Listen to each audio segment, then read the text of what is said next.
Welcome back. Now to Detroit. The fourth largest city in the U.S. filed for bankruptcy Thursday afternoon after struggling with an $18 billion debt.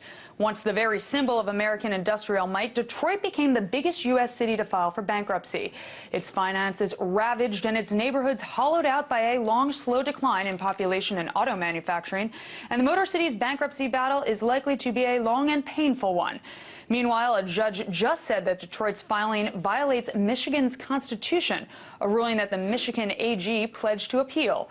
Joining me now to discuss is RT producer and Detroit native Ameera David and Prime Interest host Bob English. Welcome, guys. Thank you for being here today. Thank you. I'm in great company. Happy to be here. It's great to have you. Now, first to Ameera. Detroit has been on the brink of bankruptcy for some time now. Can you explain what brought Detroit to, being nearly $20 billion in debt? That's a lot of debt.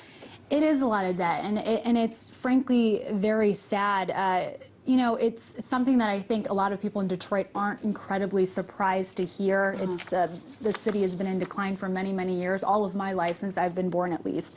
But it's been hard to watch, I think, as an insider being from Detroit and on the outside now living here in Washington, D.C. But I think what you're seeing really is just this sort of vicious cycle that the city has not really been able to get out of. You have high unemployment. Because you have high unemployment, you have thousands of people that are just leaving the city in droves to find economic opportunities elsewhere. When you have people leaving the city, you're obviously producing less tax revenue. Right. You have to tighten the budget. And not to mention that when you have more unemployment, you have more issues like crime. And that's just one inevitability of having high unemployment. So that puts a further strain on resources from the police department, the fire department, et cetera. So it's not all that surprising that a system like that's frankly unsustainable would collapse. That makes a lot of sense. Now, Bob, to you, there are more than 100,000 creditors on the 16-page Detroit bankruptcy filing. And in what order will they be paid out? And how will that be determined? Can you expand on that a little? First, yeah, and I promise not to get too wonkish, because it is a complicated process. Bankruptcy is a very complicated process, and they're not even in bankruptcy court yet. So this is something that has to be determined. This lawsuit, this whole filing could be thrown out because they are alleging that it violates the Michigan state constitution. But if it does proceed to bankruptcy court, we have an orderly liquidation process where we have people who have bought bonds, and a lot of these bonds were bought by like state pensions, and so you have teachers who are involved too. They're going to get a certain amount. They're going to get a certain amount based on the claim, and whether it's secured or unsecured, those are the actual terms there that are used. Interesting. Now, Ameera, we're going to go back to you. What kind of responses are we having from Detroit politicians and its citizens? Well, I'm sure Detroit politicians brings up some bad memories for people, but, obviously the governor of Michigan and the emergency manager, Kevin Orr, are 110% behind this filing. They believe that you sort of have to rip the Band-Aid off to start the healing.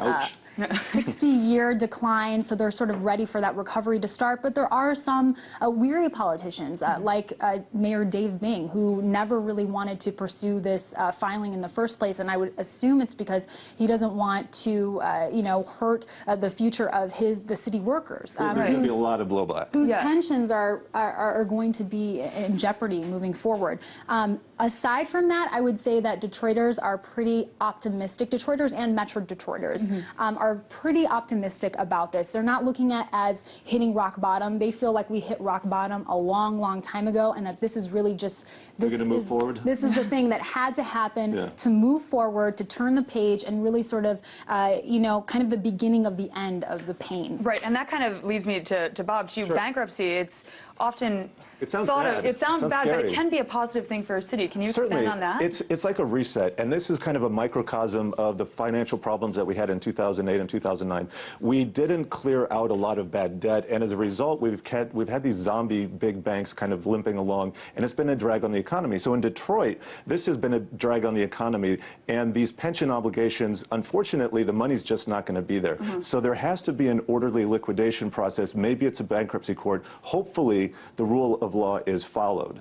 Okay. Now, Ameera, Seems to be a trend lately. Like any place filled with abandoned warehouses, it seems lately, you're going to find hipsters to fill them. And there's been a couple documentaries out recently about the hipster movement towards Detroit. Is this true? No, it absolutely is true. And it's a very cool thing because when you think of Detroit, you don't think of hipsters. No, not at all. But this is something that's really, started to take root in the last few years. And I think it's really because the city sort of started to evolve into a haven for artists. The Detroit tech industry is booming. It's really starting to outpace multiple other cities, and there's a lot of R&D, there's a lot of research and development, and all of these elements combined are really attractive to young people. And that gets back to what I'm saying, but you have to clear out the bad stuff first. And in order to do that, it's going to take a liquidation process, a bankruptcy process to do that.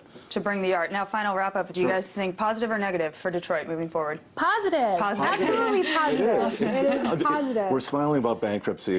This is terrible, but it is a positive step. Everybody knew it had to happen. We're moving in the right direction. Okay, so optimism moving forward. That's what we're thinking for this. Definitely optimism. Detroit has the foundation. It has everything it needs. It has strong industries, some of the finest academic institutions, great cultural institutions. So I am a huge proponent, obviously. I think it's moving forward. And not biased. Not biased, not in the least. Thank you guys. I really appreciate you joining me today. Let's have you back soon to talk more about it. Okay, that was breaking the set producer, Ameera David, and prime interest host, Bob English.